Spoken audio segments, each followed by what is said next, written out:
Praise the Lord. मैं pastor तारा। इस समय हम लोग प्रकाशित वाक्य उसका 2 अध्याय में जो 7 कलीसिया के विषय में है, 2 अध्याय और 3 अध्याय में 7 कलीसिया के विषय में हम क्या संदेश है उसके विषय में देखेंगे।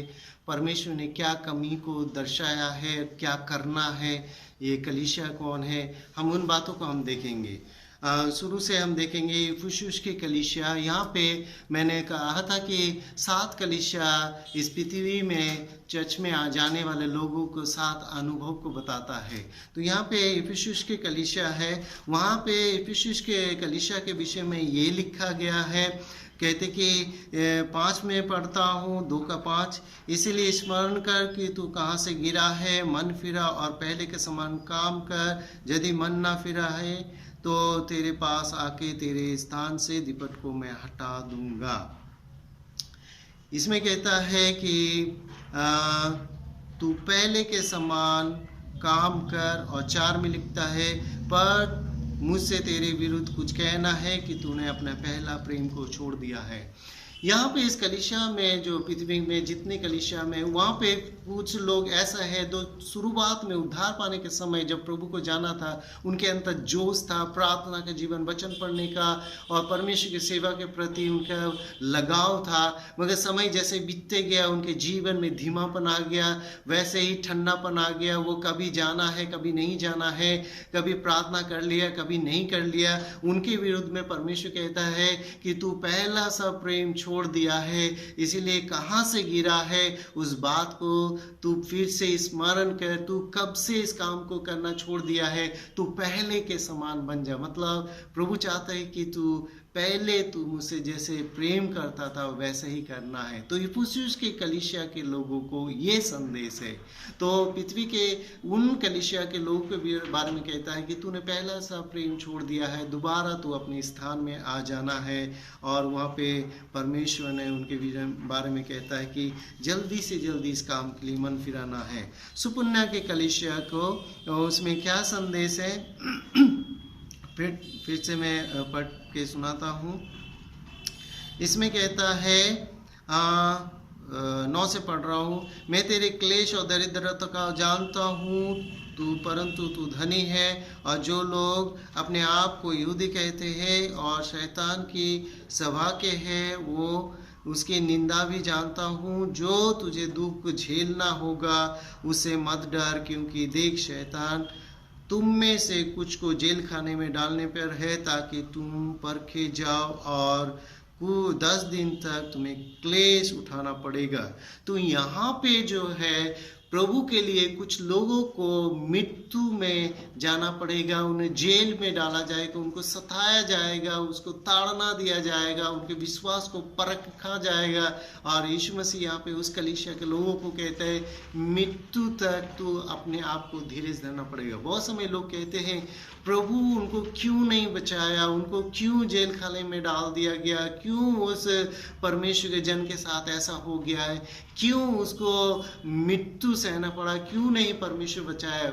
उसके विषय में परमेश्वर ये कहता है कि तुझे ऐसा होना पड़ेगा, तुझे मेरे कारण दुख उठाना पड़ेगा। तो पृथ्वी में उन कुछ लोगों को प्रभु के लिए मृत्यु तक जाना पड़ेगा, और मृत्यु उन्हीं लोगों के लिए होगा क्योंकि डर जाते हैं कि अगर हम प्रभु में हैं तो मुझे भी मरना पड़ेगा। प्रभु सभी को उनके धीरज से ज़्यादा सहने से बाहर परीक्षा में नहीं डालेगा करके हमें कोरिन्थियों के कलीसिया में सिखाते हैं।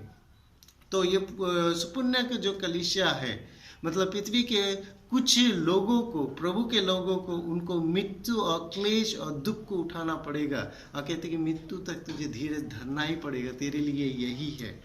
और परगमुन के कलीसिया को क्या संदेश है हम देखेंगे। 14 में पढ़ रहा हूँ 2:14, पर मुझे तेरे विरुद्ध कुछ कहना है, क्योंकि तेरे यहाँ कुछ ऐसे लोग हैं जो बिलाम की शिक्षा को मानते हैं। उन्होंने बालक को इज़राइल के आगे ठोकर का कारण सिखाया और मूर्ति पर चढ़ाए हुए वस्तु और व्यभिचार करे। यहाँ पे जो परगमुन के कलीसिया के विषय में कहता है, कलीसिया में कुछ लोग ऐसे होंगे जो बिलाम की शिक्षा, यहाँ पे बिलाम नहीं है मगर उनका शिक्षा को वो लोग अपना के चलेंगे। वो लोग कलीसिया में भी आएंगे मगर उसके अंदर शिक्षा रहेंगे। उन लोगों के जीवन जो है बेविचार में रहेंगे और वो लोग किसी को नहीं मानेंगे। वो लोग कहेंगे कि नहीं, हम प्रार्थना करके ये खा सकते हैं, इसको शुद्ध कर सकते हैं, बाइबल में लिखा है। वो लोग और कहीं पर भी जो मत्था टेकेंगे और प्रभु के पास भी आएंगे, उनका दोनों का जीवन रहेगा। यहाँ पे उसके विषय में कहता है, साफ साफ लिखा है कि 16 में, तब मन फिरा नहीं तो मैं तेरे पास शीघ्र आके अपने मुंह की तलवार से तुझसे लड़ूंगा। तो इन लोगों को मन फिराने के लिए कहा गया। इनका जीवन जो है बेविचार में रहेगा। ये लोग साथ साथ लालच में, मूर्ति पूजा का जो दूसरा अर्थ भी लिखा है कि लालच भी जो है मूर्ति पूजा के बराबर साथ साथ लिखा है। तो कलीसिया में कुछ लोग ऐसे हैं तो कहते कि नहीं, हम सब कुछ कर सकते हैं, प्रभु को भी कर सकते हैं, क्योंकि हमें संसार में भी रहना है, लोगों के बीच में रहना है, पड़ोसियों के बीच में रहना है, रिश्तेदारों के बीच में रहना है, तो हमें दोनों को लेके चलना पड़ेगा। उनके लिए ये कहेंगे कि हम पाप किया, शाम तक जाके हम माफी मांग लेंगे, प्रभु दया करने वाला। तो उनका जीवन जो है इस प्रकार चलने वाला है। और कुरिन्थियों में साफ साफ लिखा गया है, कुरिन्थियों उसका 7 अध्याय, अगर पहला कुरिन्थियों उसके 6 अध्याय, उसमें साफ साफ 16 से लेके आप 9 तक पढ़ेंगे तो वहाँ पे व्यभिचार के विषय में लिखा है। 5 अध्याय उसका 1 से लेके अगर 5 तक पढ़ेंगे तो भी वहाँ पे व्यभिचार के जो कुरिन्थियों के कलीसिया के लोगों के अंदर पाया जाता है, पौलुस उसको चेतावनी देता है। तो यहाँ पे उनको कहता है, तू सावधान हो जा, नहीं तो मैं तुझसे लड़ूंगा। थुआतीरा के कलीसिया के बारे में लिखा है, 20 से पढ़ रहा हूँ, 2:20, पर मुझे तेरे विरुद्ध ये कहना है कि तू इजबल को रहने देता है और जो अपने आप को भविष्यवक्तनी कहती है और मेरे दासों को व्यभिचार करने और मूर्तों के आगे चढ़ाए हुए वस्तुओं को खाना खिलाकर भरमाती है। तो इस जो कलीसिया में आने वाले एक झुंड ऐसा रहेगा जो परमेश्वर के दासों के ऊपर नजर रहेगा। ये खास तौर से परमेश्वर के लोग नहीं, ये शैतान के द्वारा चलाए जाने वाले कुछ लोग जो है उद्धार तो पाए हैं मगर पूरी तरह से उनका जो चलाना है, उनको इस्तेमाल करना है वो दुष्ट के द्वारा। वो बड़े बड़े पास्टर लोगों को भी वो नज़र में रखेंगे ताकि किसी भी तरह से उसको व्यभिचार में और जो लिखा है कि मूर्तों के आगे चढ़ा में खाना पीना में उसको शामिल करके उसको पाप में गिराए। अब बहुत सारे लोग गिर भी चुके हैं परमेश्वर के जन। तो यहाँ पे कहते हैं कि तू मन फिराना, किसको मन फिराना है? वहाँ पे जो परमेश्वर के दास लोग हैं उनको भी मन फिराना है, जो पाप में गिरा रहे उसको भी। ये इजिबल जो है वो पुराने नियम में जो राजा है, आहब राजा का पत्नी है, वो 17 अध्याय में एलिया के समय के ये घटना है जिसने एलिया को मारने के लिए आज्ञा दिया है। तो कहते कि वो भविष्यवक्तिनी बन के परमेश्वर के लोगों के ऊपर आंख उठाया है। तो इससे बचना बहुत ज़रूरी है। अगर नहीं मन फिराएंगे तो कहते कि उनके बच्चों को भी मैं मार डालूंगा और उनको तरह तरह के बीमारी में डालूंगा। जो परमेश्वर के दास परमेश्वर के काम को छोड़ के इन कामों में फंस जाएंगे, परमेश्वर की ओर से उसे दंड मिलेगा। उन्हें नहीं, उनके बच्चों को, परिवार के ऊपर भी अभिशाप को बना रहेगा। ये परमेश्वर का वचन है, मैं छुपाऊंगा नहीं, उसे मुझे बोलना बहुत ज़रूरी है क्योंकि संदेश यही है।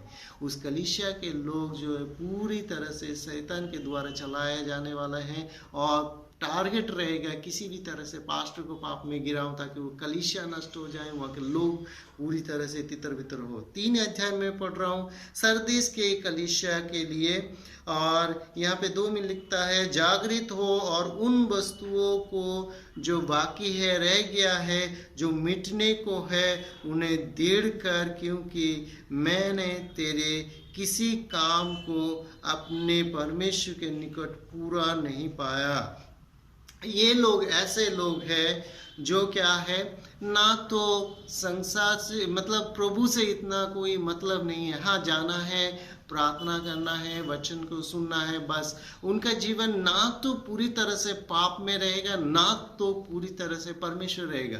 उनका जीवन साधारण जीवन है। वो मैं नहीं कहूँगा कि वो प्रभु में भी दृढ़ है और ना संसार के पाप में कार्यों में भी दृढ़ है। वो नॉर्मल है, वो नॉर्मल जीवन बिताते रहेंगे। और कहते कि नहीं तो अरे वहाँ पे कुछ लोग ऐसे भी है जो 4 से पढ़ रहा हूँ, पर यहाँ सरदीस में तेरे यहाँ कुछ ऐसे लोग हैं जिनमें अपने अपने वस्त्र को अशुद्ध नहीं किया, वो श्वेत वस्त्र पहने हुए मेरे माँ तेरे साथ घूमेंगे क्योंकि वो इसी योग्य है। साथ साथ उसमें भी कुछ लोग ऐसे मिलेंगे जो परमेश्वर के लिए पवित्रता के साथ जीवन बिताएंगे। तो ये जो लोग हैं ना, वो कोई काम में नहीं, परमेश्वर के काम में कोई इंटरेस्ट नहीं है। उनको आना है, मामूली सा एक प्रार्थना सभा में बैठना है और चले जाना है और साधारण सा जीवन बिताना है। उसको पाप से कोई मतलब नहीं है। वो ठीक ठाक है, मगर जितना इतना धार्मिक भी नहीं है, इतना पापी में नहीं है, वो बीच में है। तो उसके विषय में लिखा है 3 अध्याय उसके 7 में अगर हम पढ़ेंगे, उसमें कहते हैं फिलदिल्फिया के कलीसिया के लिए। यहाँ पे फिलदिल्फिया के कलीसिया के बारे में लिखा है, 9 से पढ़ रहा हूँ। देख, मैंने शैतान के उन सभा को तेरे बस में कर दूंगा जो यहूदी बन बैठा है पर है नहीं, वरन वो झूठ है। यहाँ पे धीरज को जानता हूँ, और कहते धीरज को जानता हूँ, तूने परीक्षा के समय स्थिर भी रखा है। 11 में लिखा है, मैं शीघ्र ही आने वाला हूँ, जो कुछ तेरे पास है उसे थामे रख, क्योंकि कोई तेरे मुकुट को छीन ना ले। ये अगर हम इस कलीसिया के फिलदिल्फिया के लोगों के बारे में कहूँगा, कलीसिया के उन लोगों के लिए जिसके विरुद्ध में कोई परमेश्वर बातें नहीं कहते, वो परमेश्वर के आगमन के लिए तैयार है। उसके सर पे मुकुट है। वो मुकुट को साधारण लोग नहीं देख सकते हैं, मगर परमेश्वर के दिया हुआ मुकुट उसके सर पे। ये लोग आगमन के लिए तैयार है। आज ही परमेश्वर आ जाए मध्य आकाश में, वो लोग फटाफट उठ जाएंगे। ये उस फिलदिल्फिया के कलीसिया के, उनके बारे में कोई विरुद्ध नहीं कहा गया। उसको कहते हैं तू उस मुकुट को थामे रख। और 14 में पढ़ता हूँ 2 अध्याय, इसमें कहते हैं लोधुकिया के कलीसिया।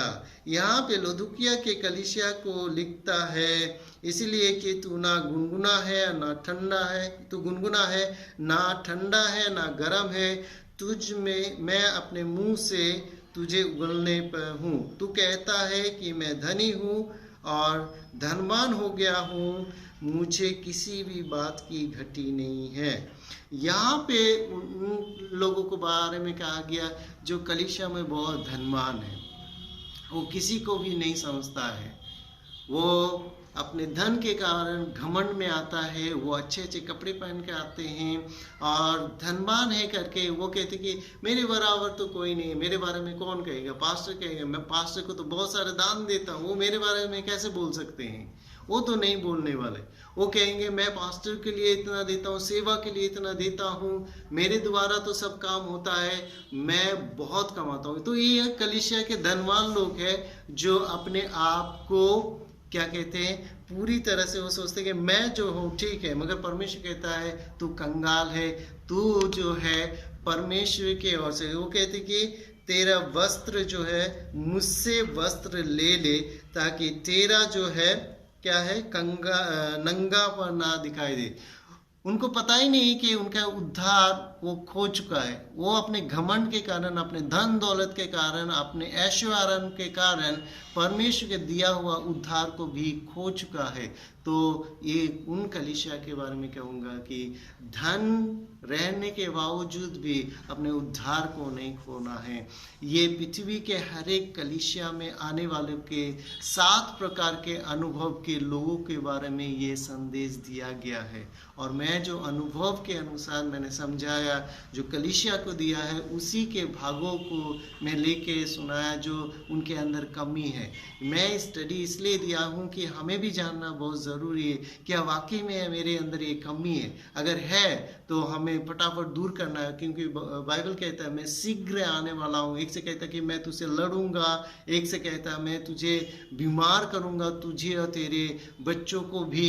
एक से कहता है तू कपड़ा ले ले, और एक से कहता है तू अपने मुकुट को थामे रख। एक से कहता है मैं आके तेरे स्थान से दीपक को हटा लूंगा। तो प्रिय परमेश्वर के लोग, 7 कलीसिया के बारे में मैंने आज स्टडी दे चुका हूँ।